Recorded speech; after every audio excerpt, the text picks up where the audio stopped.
L'auteur de ce livre, c'est Watchman Nee, le bien-aimé frère Watchman Nee.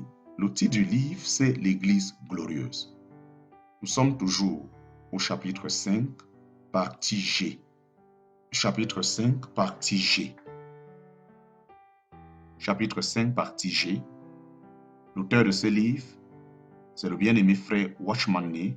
Le titre, c'est l'Église glorieuse. Partie G, chapitre 5. Dieu a déposé en nous de l'or pur, mais nous sommes devenus un alliage à cause des nombreuses scories en nous, c'est-à-dire à cause de tant de choses qui ne sont pas de Dieu. Dieu doit donc déployer des efforts immenses pour nous faire voir que ce qui en nous est simplement notre moi qui ne saurait le glorifier. Nous croyons que si Dieu nous parle, il est plus nécessaire de retirer que d'ajouter. Les chrétiens qui sont particulièrement forts dans leur âme doivent se souvenir que l'œuvre de Dieu en eux, accomplie par le Saint-Esprit, consiste à leur retirer certains éléments et à réduire leur moi. La caractéristique particulière de la Nouvelle Jérusalem est l'or pur. Elle ne contient rien qui soit mélangé. Tout provient exclusivement de Dieu. Dieu désire que nous apprenions aujourd'hui cette seule leçon. Tout ce qui provient de nous n'est que scorie. À part l'or qui se trouve en nous, tout ce qui est issu de nous n'est que détritus. Lorsque nous ajoutons notre volonté à l'or, elle est une ordure. Lorsque nous ajoutons notre zèle,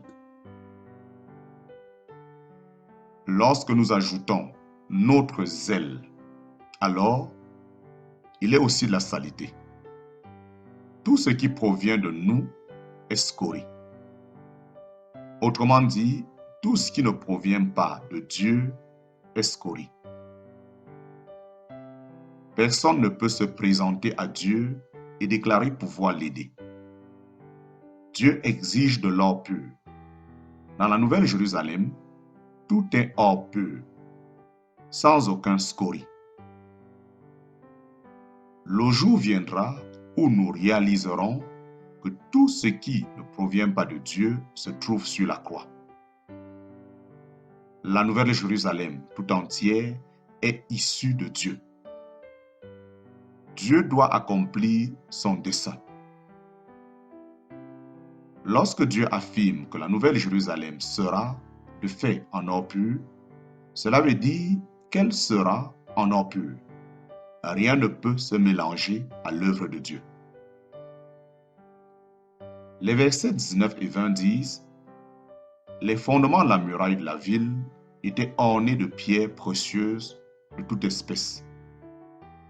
Le premier fondement était de jaspe, le deuxième de saphir, le troisième de chalcédoine, le quatrième d'émeraude, le cinquième de sardonis,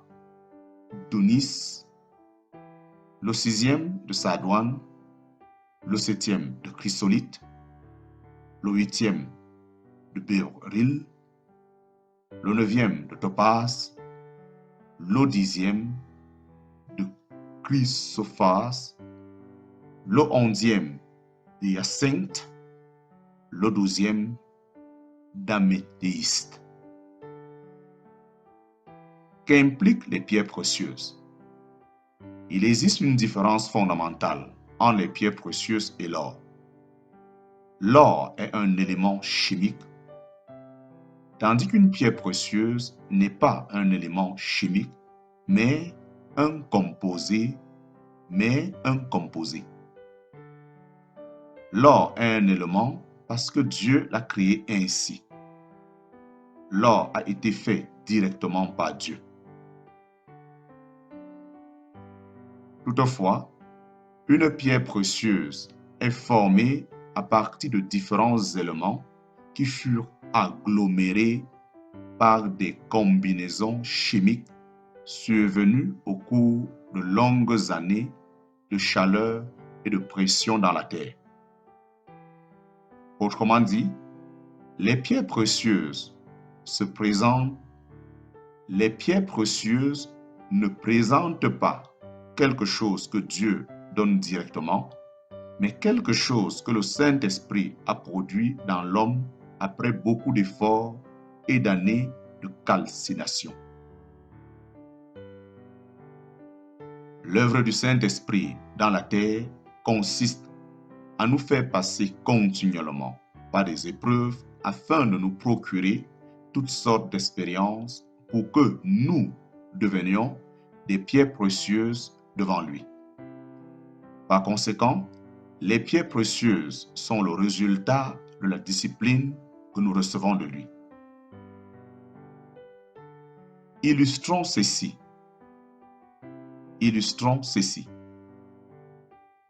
La naissance d'Israël représente l'or. La naissance d'Isaac représente l'or, mais l'expérience de Jacob représente les pierres précieuses. Isaac était un fils né de la promesse de Dieu. Il n'a jamais souffert, il n'a jamais commis de péché grave. Cependant, le cas de Jacob fut très différent. Il souffrit beaucoup et passa par de nombreuses épreuves.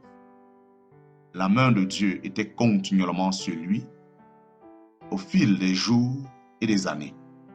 Dieu forgeait quelque chose en Jacob et cela le transforma en pierre précieuse.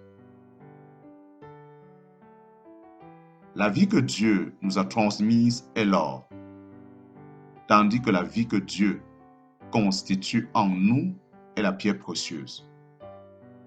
Jour après jour, et dans toutes sortes de circonstances, il nous rend conformes à l'image de Christ. C'est cela la pierre précieuse. Dieu ne se limite pas à nous donner une portion de la vie de Christ. Il désire que la vie de Christ soit forgée en nous. D'une part, nous devons nous rendre compte que nous ne sommes pas différents de ce que nous étions avant d'être sauvés, sauf en ce qui concerne la vie du Seigneur en nous.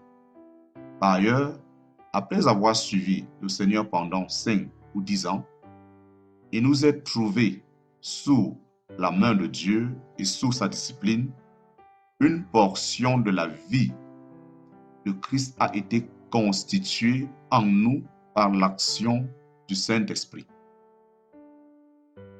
Quelque chose a été formé en nous par le Seigneur, la pierre précieuse. Ne soyez pas surpris si Dieu vous plonge continuellement dans le feu. Apparemment, ce que les autres connaissent est bon, mais ce que vous deviez affronter paraît difficile et peu profitable. Les autres personnes ne vous comprennent pas et vous attaquent même. Il vous est arrivé plus de malheur qu'à quiconque, mais vous deviez comprendre qu'il y a une raison à cela. Dieu est en train de vous consumer par un feu continuel. Le Saint-Esprit œuvre pour forger davantage la vie de Christ en vous, afin que vous soyez transformés à son image.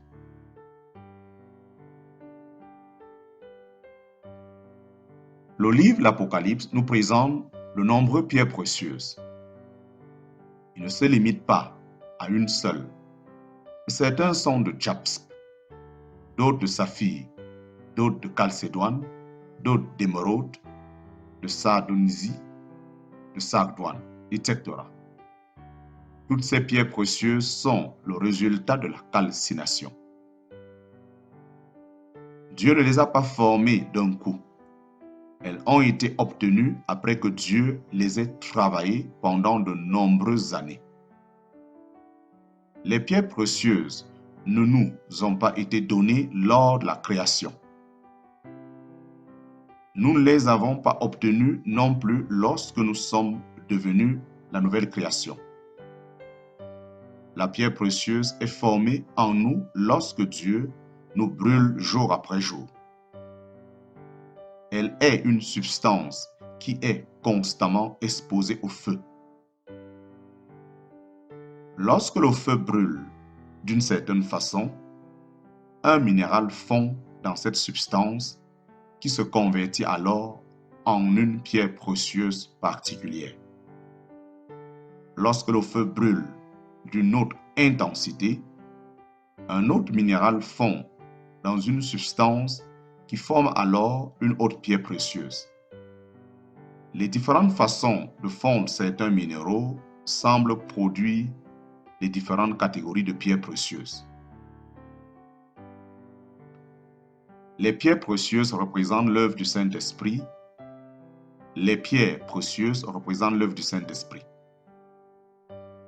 Lorsque nous avons été sauvés, nous avons reçu la nature de Dieu. Mais depuis ce moment, le Saint-Esprit a forgé jour après jour la nature de Dieu en nous pour nous permettre de porter les fruits de l'Esprit. Les fruits de l'Esprit sont nombreux.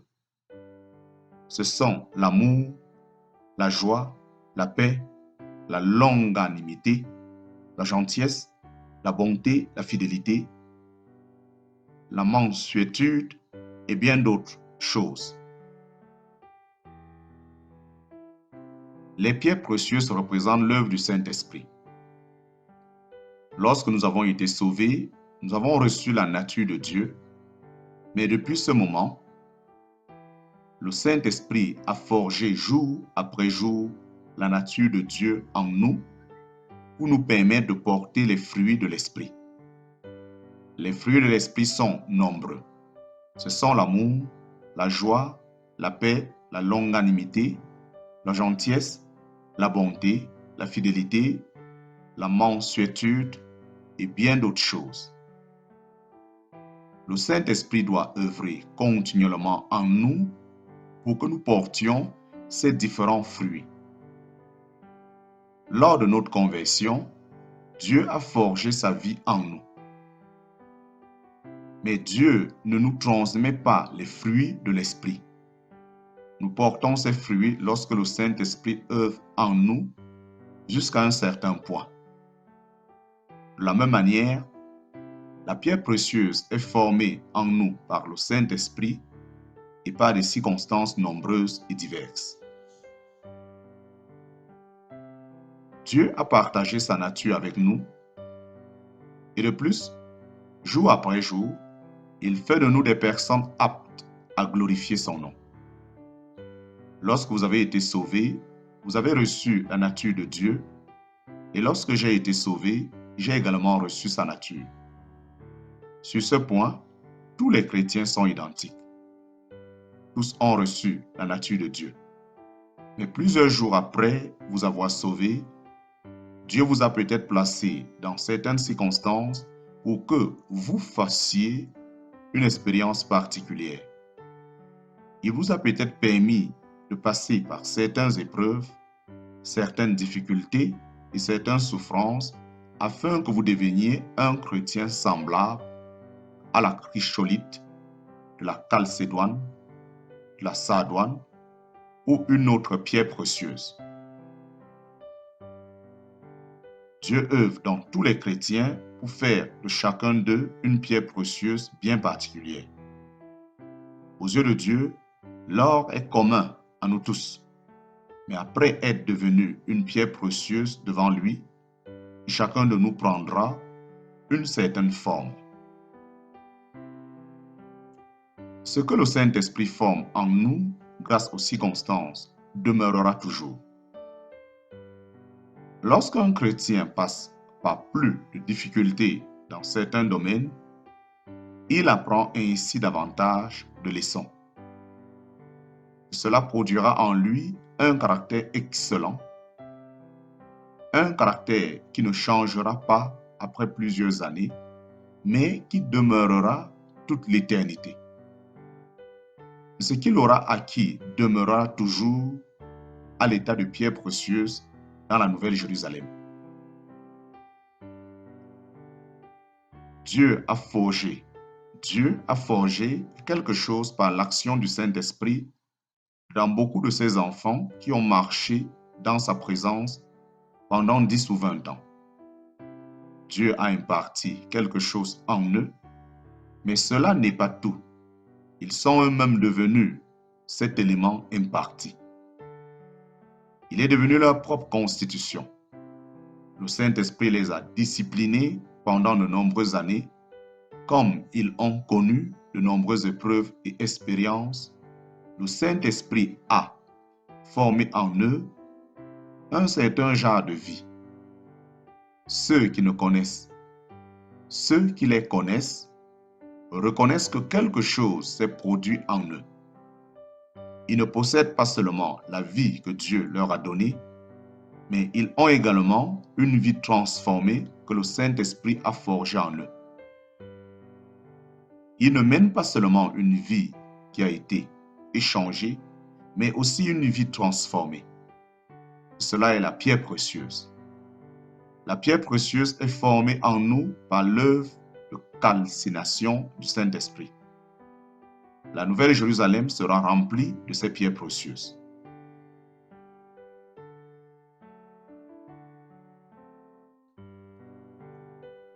À présent, nous devons réaliser combien il est inutile de nous centrer sur la doctrine. Nous ne nous imaginons pas que connaître un peu plus de théologie ou d'enseignement biblique nous sera utile. Ils ne servent pas à grand-chose. Seul ce que le Saint-Esprit calcine en nous a de la valeur. Il est facile d'effacer une marque qui n'est pas gravée par le feu. Quelle valeur spirituelle peut-on accorder à quelque chose qui s'efface à la première friction?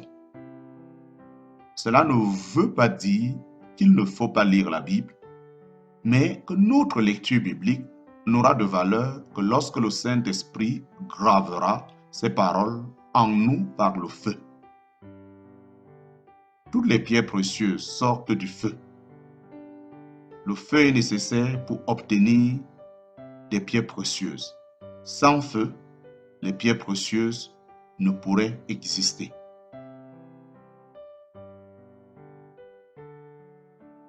Par conséquent, ne rejetons pas les épreuves qui se présentent à nous par l'intermédiaire des circonstances. Ne refusons jamais les disciplines du Saint-Esprit et ne nous plaignons pas lorsque la main de Dieu nous encercle et nous entoure de toutes parts. Combien nous nous sentons enchaînés et sous pression bien souvent. Combien nous aimerions nous libérer de l'esclavage et des limites et être libérés très longtemps. Mais il est bon de nous souvenir que nous nous trouvons dans la main transformatrice de Dieu. Il nous forme afin qu'un jour, nous devenions des pierres précieuses. Dieu ne nous a pas donné seulement sa vie, mais il œuvre également jusqu'à ce que nous possédions une qualité spéciale.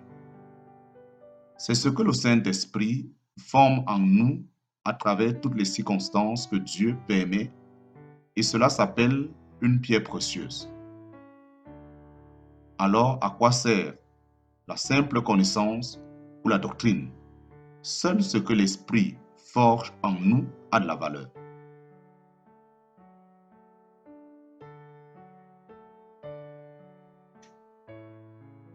La ville sainte, la Nouvelle Jérusalem.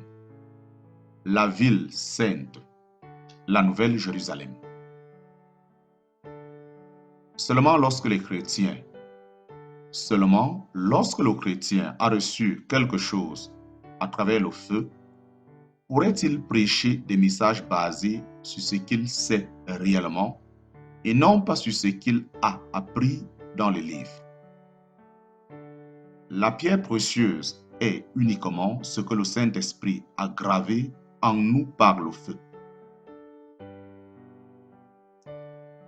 Le reste n'est que bois, paille et chaume. Quelquefois, lorsque nous sommes en présence d'une personne âgée, nous sentons qu'elle marche vraiment avec le Seigneur. En elle se trouve une vie qui la distingue énormément des autres. Une vie qui est devenue sa nature particulière. Nous sommes alors remplis de respect pour cette personne. D'autres ont peut-être un ministère plus élevé ou ont entrepris des œuvres plus importantes, mais cette personne-là possède une vie abondante. Le Saint-Esprit a formé quelque chose dans cette personne. Elle a une qualité spéciale, quelque chose qui a été produit par le feu. Elle est une pierre précieuse. En présence d'une telle personne, nous ne pouvons que nous incliner et dire combien nous aimerons posséder quelque chose qui inspire tant, qui touche tant. Les paroles n'inspirent ni ne touchent les gens, mais c'est plutôt ce qui est passé par le feu qui les interpelle. Dans la Nouvelle Jérusalem, on trouve des pierres précieuses. Dans la Nouvelle Jérusalem, on trouve des pierres précieuses. Sans pierres précieuses, la Nouvelle Jérusalem ne pourra jamais exister. Dieu a besoin de pierres précieuses. Il a besoin d'un groupe de personnes qui manifestent la qualité d'une pierre précieuse. Oh, puisse Dieu nous libérer de notre caractère superficiel. Seul ce que le Saint-Esprit a forgé dans notre vie a de la valeur et est utile. Le verset 21 poursuit. Les 12 portes étaient 12 perles. Chacune des portes était d'une seule perle. La Nouvelle Jérusalem ne se compose pas seulement d'or pur et de pierres précieuses, mais également de perles. Les perles ne sont pas produites par la calcination, mais par un processus graduel dans un coquillage qui a été blessé. Par conséquent, la perle signifie la vie qui surgit de la mort. La perle représente la vie libérée par le Seigneur Jésus dans l'aspect non rédempteur de sa mort. Matthieu chapitre 13 mentionne également une perle. À qui se réfère cette perle?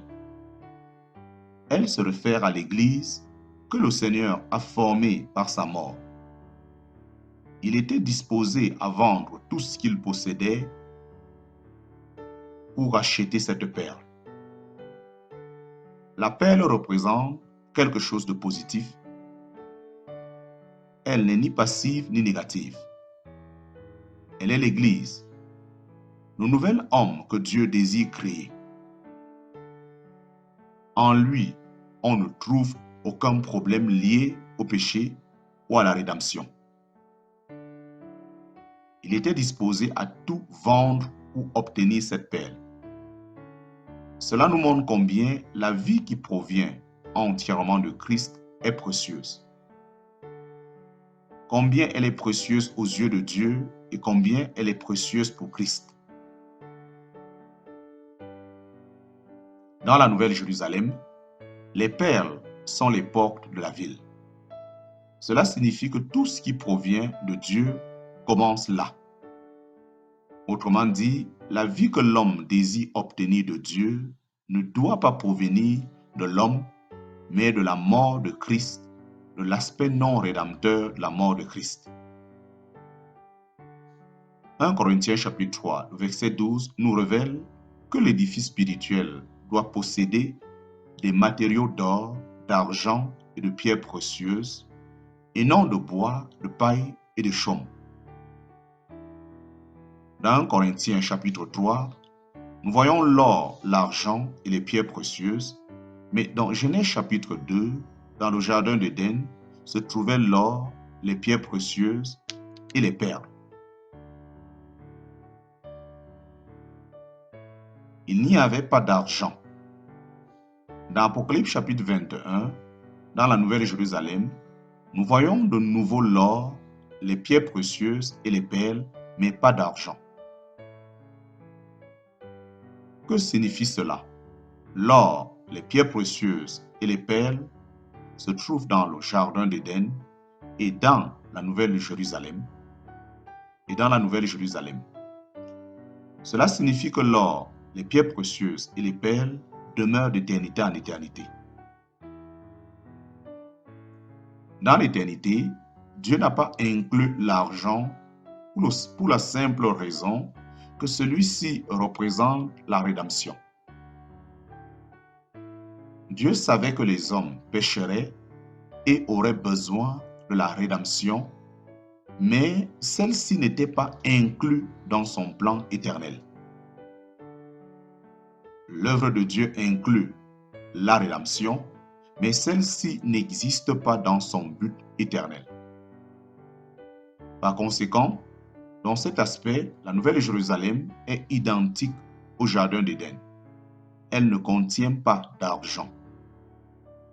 En parenthèse, c'est-à-dire métal précieux. Fermez la parenthèse. Cela signifie que dans l'éternité future, nous serions emmenés au lieu qui ne présente aucune trace de péché.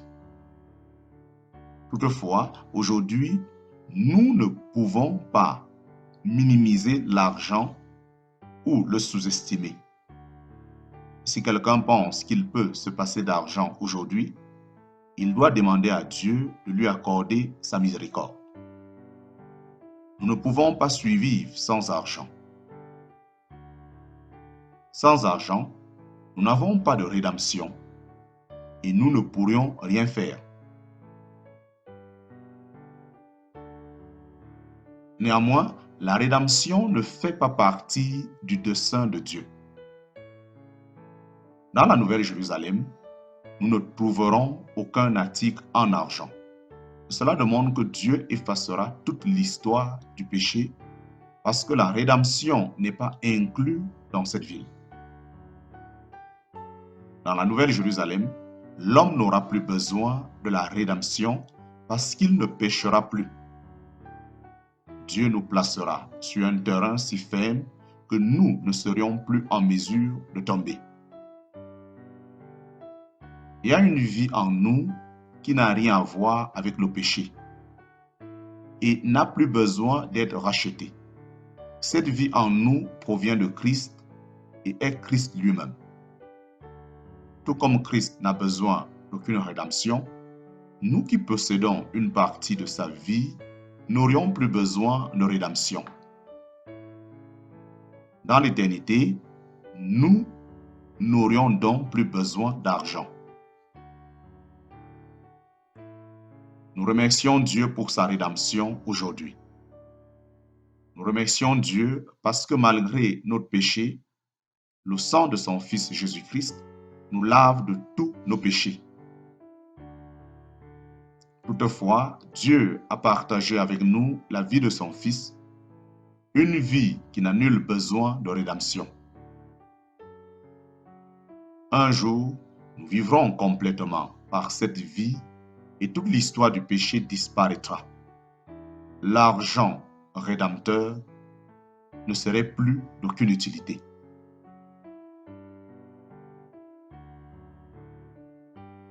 Nous devons voir que la chute ne fait pas partie du dessein de Dieu, pas plus que la rédemption et le royaume. La chute n'est pas inclue dans le dessein de Dieu. Elle fut introduite ultérieurement. La rédemption n'est pas dans l'objectif de Dieu. Elle résout le problème de la chute. De même, le royaume n'est pas compris dans le dessein de Dieu. Il résout également le problème de la chute.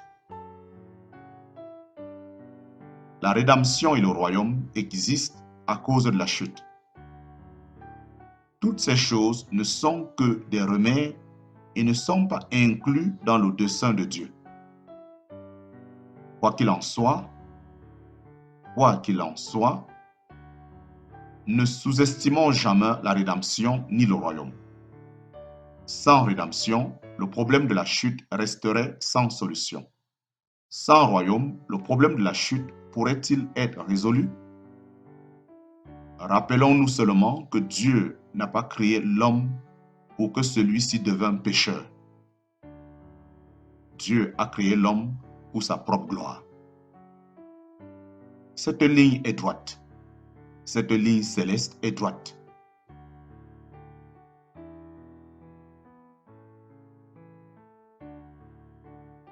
Le problème de la chute pourrait-il être résolu? Rappelons-nous seulement que Dieu n'a pas créé l'homme pour que celui-ci devienne pécheur. Dieu a créé l'homme pour sa propre gloire. Cette ligne est droite. Cette ligne céleste est droite.